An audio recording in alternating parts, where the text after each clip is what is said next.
Iya. Tapi kalau melihat animo masyarakat, Pak, seberapa yakin pemerintah untuk bisa menerapkan e-sertifikat ini di Indonesia?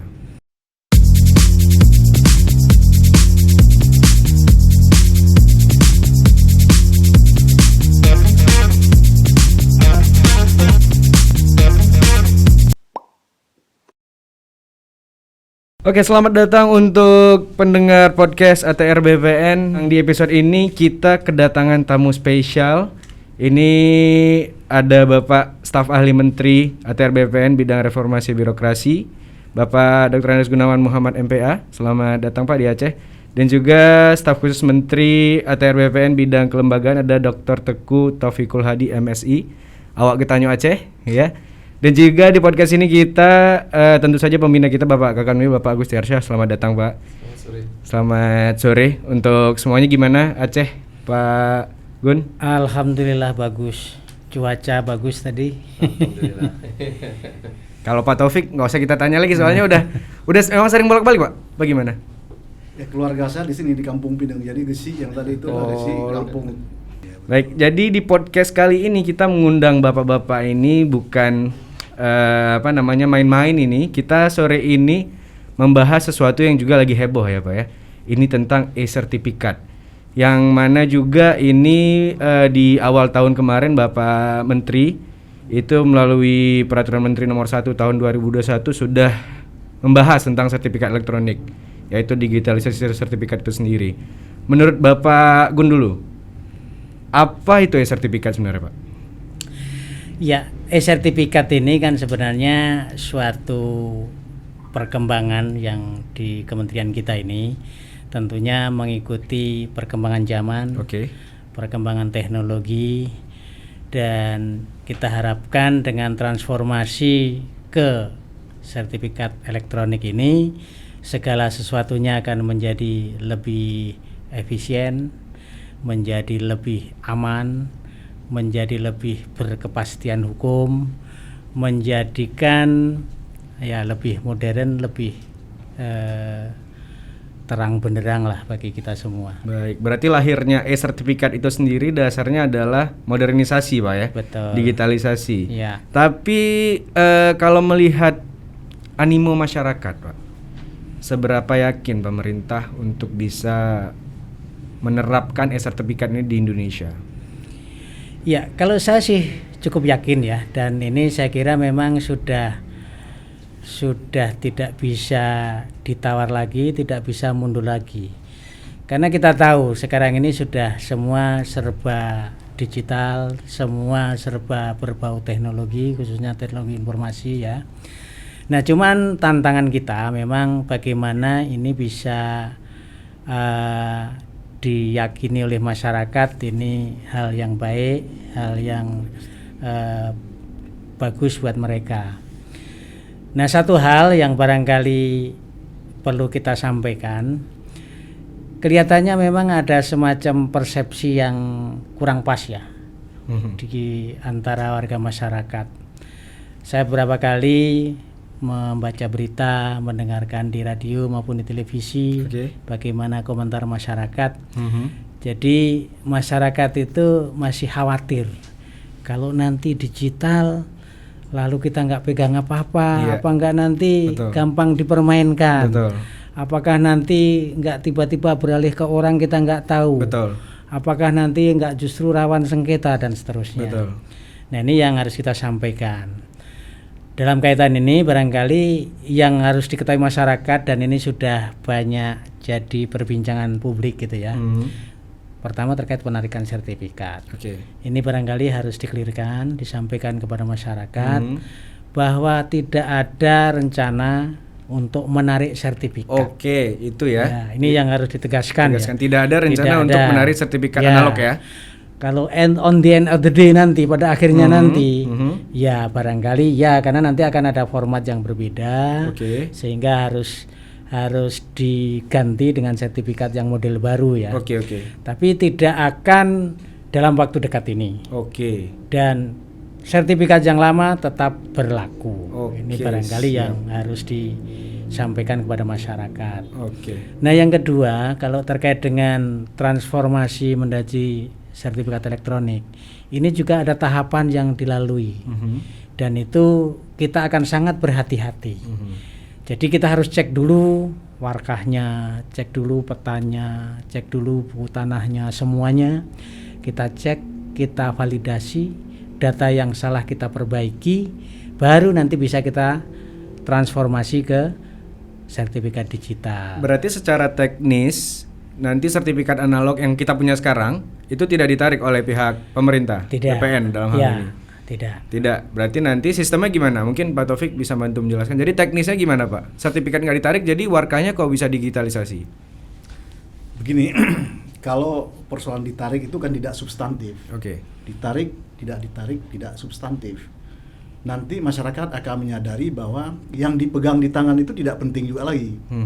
Jadi seperti paspor yang sudah berakhir itu tetap dipegang, tetapi kan yang berlaku paspor yang baru. Yang baru, oke. Jadi itu masalah ditarik tidak ditarik tidak menjadi persoalan dan tidak perlu dipersoalkan. Oke. Kalau masyarakat mau pegang, ya silakan pegang sebagai ini saja sebagai tanda mata dia, ya kan. Nah kalau warga, nah itulah persoalannya adalah yang substantif adalah persoalan lain termasuk warga. Itu yang sangat substantif, itu yang kemudian dimasukkan ke database, itu adalah dengan upaya validasi dan verifikasi yang sangat-sangat terukur, ya. Jangan sampai kemudian masyarakat memegang ada sertifikat ini, kemudian warkahnya mungkin ya salah dan sebagainya. Itu menjadi persoalan. Karena itu ketika kemudian akan dipindahkan, mungkin harus bertemu dengan pemilik hak tersebut. Betul. Untuk Clearing, Pak, ya?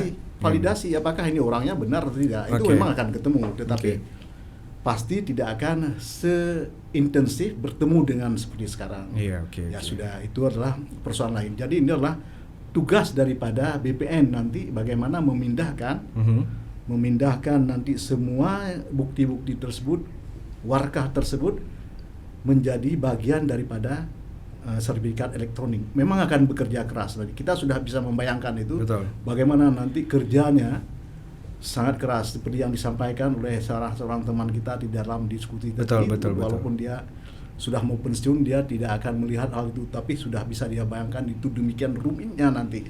Tetapi itulah komitmen kita kepada masyarakat. Serumit apapun harus kita lakukan. Nanti ketika terjadi migrasi ya dari sertifikat analog ke sertifikat elektronik ini, maka akan terjadi juga pembaruan apapun yang lain. Sesuatu keraguan-raguan nanti itu akan selesai.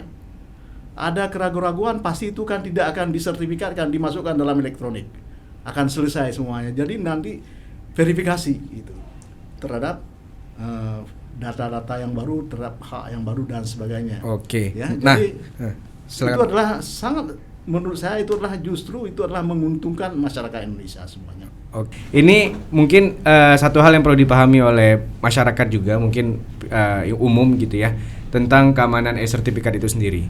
Itu mungkin buat banyak pemikiran orang itu adalah apa yang mereka pegang itu justru lebih aman dan lebih nyaman untuk mereka bisa simpan, bisa jaga, bisa tidak diakses oleh orang lain. Mungkin ketimbang, apalagi maaf cakap, mungkin ada orang-orang yang belum melek teknologi, Pak.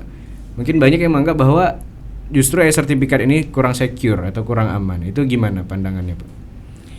Ya, ya ini memang barangkali yang harus terus kita sampaikan, kita jelaskan kepada masyarakat ya. Perpindahan atau transformasi pada data elektronik dan digital itu kan sudah berlangsung di hampir semua sektor ya. Kita ingat dulu perbankan misalnya. Kalau dulu kan kita patokannya buku tabungan. Ya, masih kertas lah patokannya, di situ tertulis berapa tabungan kita, itulah duit kita. Kalau sekarang kan udah enggak. Jadi yang ada di database itulah yang masuk. Walaupun di buku tabungan cuma ada 1 juta, kalau memang dia sebenarnya punya 100 juta, ya itulah yang benar kan gitu. Di M-bankingnya tetap 100 juta ya, gitu. Iya. Lalu tadi terkait dengan keamanan. Nah, saya kira kita bisa merasakan lah bahwa keamanan data kalau sudah beralih ke digital itu jauh lebih aman. Kita lihat perbankan sudah kita buktikan ya. Lalu bahkan tadi pagi itu saya dengar itu di radio itu. Sekarang Cina itu mata uang yuan itu nanti akan beralih ke digital. Berarti e-money, Pak? Ya, bukan e-money, jadi kayak Bitcoin gitulah modelnya itu. Tidak sekedar e-money, tapi memang sudah bentuknya digital, mau transformasi ke sana.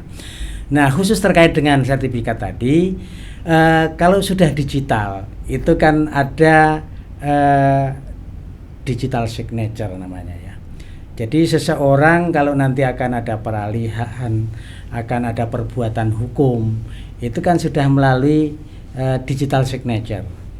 Yang itu sudah sangat otentik, akan bahkan tidak mungkin dipalsukan kecuali memang ya katakanlah tadi misalnya ada password yang kita ini dibagi-bagikan. Nah, ini yang memang harus kita sosialisasikan, kita sampaikan kepada masyarakat. Kalau nanti semua udah full digital, ibarat kita pegang ATM, ya jangan sampai dikasih ATM-nya, dikasih PIN-nya kepada orang yang nggak jelas kan gitu ya. Itu simpelnya gitu, Pak ya. Ya, kira-kira sebagai analogi seperti itulah. Iya. Jadi kalau dari segi security saya kira tidak diragukan lagi, itu yang paling safe, paling aman. Paling aman. Ya. Justru sertifikat ini lebih aman. Kalau menurut Pak Taufik? Itu lembaga keuangan itu seperti perbankan itu adalah dia sangat sensitif terhadap keamanan. Tetapi dia duluan yang masuk, menunjukkan adalah elektronik itu atau digitalisasi itu adalah mereka yakini itu adalah sangat aman. Kalau misalnya sekarang ini ada yang mengatakan tidak aman, itu masih perspektif. Benar. Bukan berarti kalau misalnya seorang profesor mengatakan tidak aman, lantas sudah benar karena ada profesor. Itu yang menulis mengatakan itu tidak aman. Tapi profesor itu kan bukan profesor di bidang IT. Cuman mungkin hukum apa begitu ya. Itu sama awamnya dengan orang yang tidak tahu walaupun dia profesor bukan di bidang itu. Ya jadi kita jangan meyakini segera. Coba tanyakan kepada orang IT, benar aman atau tidak. Sejumlah pakar IT mengatakan justru inilah yang paling tepat. Kalau kita mengatakan tidak tepat, tidak mungkin. Sekarang ini yang sudah sangat sukses itu adalah selain perbankan, itu ya Kementerian Keuangan sudah beralih semuanya. Kemudian adalah Kemenkumham, itu semua sudah digitalisasi. Jadi sudah dilaksanakan. Jadi kita yang belum, bukan berarti bahwa karena terlambat, karena tidak aman, bukan. Karena kita memang terlambat, karena kita harus hati-hati dan memperhitungkan kemudian segala persoalan yang kemudian nanti menyita waktu. Memindahkan ke database. Ya sekarang ini saya pikir ketika disebutkan itulah memindahkan ke database itu semuanya berkerut dahi. Berat, Pak. Ya, itu hal yang cukup berat sepertinya. Cukup berat nanti ya. Jadi itulah persoalan-persoalan itu. Tapi kan tuntutan zaman. Betul. Zaman mengatakan kita harus memang migrasi ke sana. Semuanya nanti ketika kalau sertifikat ini masih sendiri dengan analog, sementara lainnya itu adalah semua sudah ke elektronik, digital, itu bank sudah digital, itu ketinggalan zaman, itu adalah tidak relevan nanti. Ya, tidak relevan itu adalah ketika kita mengatakan bahwa sertifikat ini harus bankable, Pak ya. Ya, jadi kalau itu kita mengatakan seperti itu, sementara itu kita sudah masih dengan satu lembar itu, kita pegang dengan yakin itu, ya itu adalah tidak relevan dengan tuntutan keadaan zaman sekarang, Pak ya. Iya benar. Tapi ini kita agak menarik ke ZI lah, Pak Kanwil ya, karena memang ATR BPN ini juga sedang menggaungkan zona integritas itu sendiri. Ada nggak relevansinya, Pak? Menurut Pak Kanwil, menurut Pak Taufik, dan menurut Pak Gun, relevansi antara CE sertifikat dengan zona integritas yang memang kita lagi garap penuh nih. Ya, saya kira memang sangat relevan ya, dan itu menurut saya sangat mendukung ZI.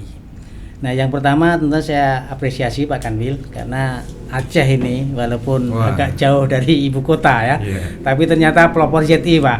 Karena salah satu kantor pertanahan yang pertama dapat ZI di Kementerian ATR BPN itu adalah Kota Langsa. Iya, luar biasa. Nah, terkait dengan tadi kenapa mendukung? Karena kalau sudah serba elektronik nanti, itu kan transaksi layanan itu nanti mungkin sebagian besar akan lewat online saja. Bahkan diperkirakan nanti 80% layanan itu bisa dilakukan lewat online. Sehingga tidak akan ada yang namanya diling-wiling di belakang kan gitu ya. Tidak ada namanya pungli, namanya apa, berhadapan-hadapan aja tidak. Mereka cukup dengan gadgetnya bisa kirim apa, mau minta pelayanan balik nama, mau hak tanggungan dan sebagainya. Jadi kalau itu sudah nanti kita jalankan, kita implementasikan, saya kira layanan kita juga akan lebih cepat, lebih akuntabel, dan itu tentunya mendukung pelaksanaan zona integritas tadi. Oke, siap. Menurut Pak Taufik? Jadi begini, setiap teknologi baru itu adalah mensyaratkan adanya kultur baru, ya kan? Misalnya begini, ketika mula-mula masuk ATM ke Indonesia, dia bersama dengan ATM itu ada kultur sebenarnya, kultur teknologi baru tersebut. Jadi kalau kita itulah masuk ke dalam ATM itu, maka kalau kita membawa rencana transaksi ada 10, tidak boleh kita 10 langsung kalau ada orang di belakang sedang antri. Jadi setelah 3 kali kita antri lagi, balik lagi, kemudian orang masuk. Seperti itu. Tetapi kan karena kita tidak terbiasa, maka ada 10 itu, maka 10 itu, maka orang menunggu lama sekali. Dia ini berarti kita tidak masuk di dalam kultur itu. Nah, demikian juga ketika kita ini adalah sekarang masuk di dalam digitalisasi kultur baru, dan itu mensyaratkan kultur baru. Bukan hanya masyarakat, tetapi juga adalah pegawai BPN. Sudah siap tidak itu? Kalau dulu itu dibilang oleh Pak Gun itu, dia ini adalah diserahkan kepada bawahannya saja untuk tanda tangan digital. Coba diklik-klik sebentar itu adalah tidak relevan dengan kultur baru. Ya, itu adalah tentu saja itu bertentangan dengan ZI tersebut. Nah, kita berharap itu sudah harus menyambut, kita membentuk dan kita akan involve di dalam kultur tersebut. Siap. Menurut Pak Kakanwil, Pak Agus, gimana Pak? Jelas pasti itu ada hubungan dengan zona integritas. Kita tahu bahwa di dalam ZI itu sebelah yang disampaikan oleh Pak Taufik Kulhadi tadi budaya ya, disampaikan oleh Pak Gunawan tadi ada modernisasi ya. Itu kan tools dari ZI bahwa pertemuan orang-orang untuk bisa melakukan negosiasi di luar di luar standar yang sudah ada, prosedur yang ada, berarti kan dituntut profesionalitas dan sebagainya. Tools itu akan terpenuhi dengan apa yang disebut digitalisasi atau elektronik ini, layanan elektronik ini.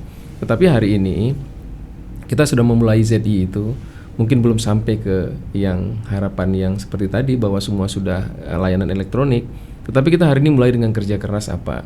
Dengan kerja keras hari ini kita digitalisasi buku tanah. Aceh sudah lebih di atas 90%, Pak Taufik Kulhadi, Pak Gunawan. Kemudian digitalisasi surat ukur. Itu juga sudah di atas 90%. Bahkan ada kantor pertanahan yang sudah mencapai angka 98%, 99% itu sudah kita capai. Ini sangat tinggi dan kita hari ini siap elektronik. Dari ranking tahun lalu kita berada di ranking 28 nasional, hari ini kita di 5 nasional. Alhamdulillah. Iya, jadi kita lompat 1 tahun itu sampai 18 ranking ya, 18 itu. Dan kita harapkan kita memang di akhir tahun ini bisa masuk ke 2 besar nasional dalam siap elektronik. Itu bukti apa? Bahwa kita sudah mereformasi diri, memasuk ke budaya baru untuk bisa menuju ke dunia layanan elektronik. Itu juga bagian dari ZI yang sedang dipersiapkan oleh teman-teman di Aceh. Kita optimis bahwa dengan mempersiapkan semuanya lebih baik, khususnya data, masyarakat akan percaya sendiri bahwa layanan yang diberikan itu benar-benar melindungi mereka, memberi protek terhadap kepentingan privasi mereka. Kita pasti siapkan itu. Digitalisasi hari ini sedang kita siapkan menuju ke arah itu. Memang ada satu hal lagi yang kita masih belum mencapai angka maksimal, belum di atas 80, yaitu validasi persil. Tentunya ini memerlukan dukungan dari seluruh masyarakat. Kalau punya tanah yang sudah lama, sertifikat lama, hari ini silakan datang kantor-kantor pertanahannya untuk melakukan plotting. Kemudian kepada kecil-kecil yang ada di wilayah-wilayah di seluruh Aceh, hari ini memberi dukungan yang penuh nih kepada teman-teman di BPN dalam rangka mewujudkan desa lengkap. Nah, dengan semangat itu, saya pikir validasi persil juga akan tinggi nanti. Kalau semua sudah tinggi, maka kita ready, siap untuk memberikan layanan elektronik. Saya pikir demikian. Jadi jelas ada hubungannya. Luar biasa sekali. Ini memang relevansinya cukup tinggi ya Pak ya. Dan ini saya masuk ke pertanyaan terakhir karena tidak terasa hampir 30 menit ternyata ya. Ini masuk ke pertanyaan terakhir yang mungkin ini juga sebenarnya output yang paling penting kita sampai ke masyarakat nih. Selain tadi pentingnya sertifikat keamanan dan lain-lain. Pertanyaannya adalah apa? Ini saya berbicara sebagai masyarakat mungkin. Apa yang harus kami lakukan, Pak? Ya, saya kira memang banyak hal yang harus dipersiapkan dalam kita bertransformasi dari sertifikat analog yang sekarang ini menuju sertifikat digital. Yang pertama tentunya semua data nanti akan kita transformasi ke data digital. Warkahnya harus kita scan, peta-petanya, buku tanahnya, semuanya ya. Yang kedua, karena kalau komputer itu kan bicaranya cuman ya atau tidak kira-kira gitu ya. Nggak ada yang abu-abu lah kira-kira gitu. Nah ini harus semua kita validasi, kita verifikasi. Apakah ini sudah benar? Kalau ada salah harus kita perbaiki dulu. Baru bisa kita ubah menjadi data digital dan sertifikat digital. Kalau ada data-data yang kurang harus kita sempurnakan, kita perbaiki. Nah ini yang saya kira tugas kita semua Pak Kanwil, khususnya teman-teman kantor pertanahan, karena layanan di kita ini kan 90% lebih ada di kantor pertanahan. Saya kira selain terus melakukan layanan dengan sebaik-baiknya kepada masyarakat, kita juga harus bersiap menyiapkan diri untuk transformasi ke era digital. Oke. Kalau misalnya ya memposisikan diri sebagai masyarakat, apa yang kira-kira harus dilakukan masyarakat, Pak, untuk membantu proses digitalisasi ini mungkin Pak Taufik? Adalah kesiapan ya, kesiapan menerima sesuatu yang baru. Karena sesuatu yang baru akan datang itu bukan hanya dalam persoalan sertifikat saja, semuanya akan baru nanti. Ini adalah bagian daripada itu.